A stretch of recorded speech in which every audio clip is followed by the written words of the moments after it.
الرحمن الرحیم.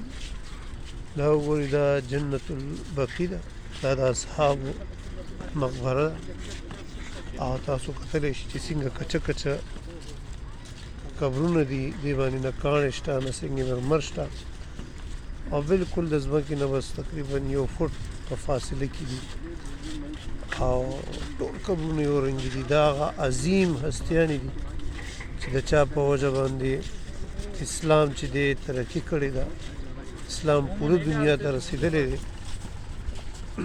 الله دې د دې برکات په موږ باندې وساتي او الله دې زموږ زندګۍ کې د دې اصحابو چې کوم ژوند چې کومه طریقه وه هغه یې زموږ په زندګۍ کې الله راوستی کړې.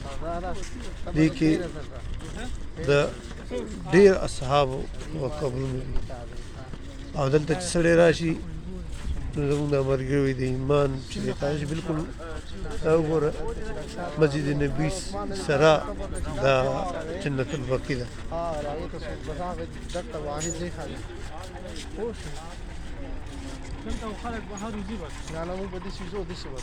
الله دې زموږ په ژوند کې د اصحابو طریقې راوستې کړي.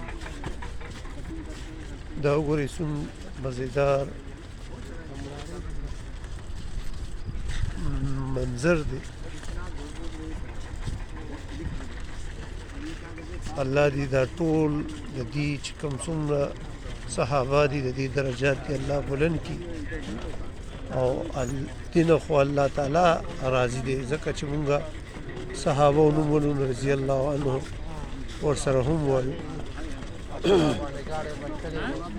او الله دې زموږ په ژوند کې د دې طریقې راوستې کړي. بس الله دې ټول مسلمان او د دې په برکت باندې دی الله تعالی پاکستان کې اسلامي نظام هم راوستی کی او الله دې د پاکستان حالات هم ښه کړي او الله دې زموږ ټول زموږ مور او پلار زموږ رشتې داران او زموږ څومره پاکستانیان دي د هغې دې په حج او عمره کې نصیبه وکړي او دین او دنیا یې د ټولو الله تعالی ښایسته کړي. آمین.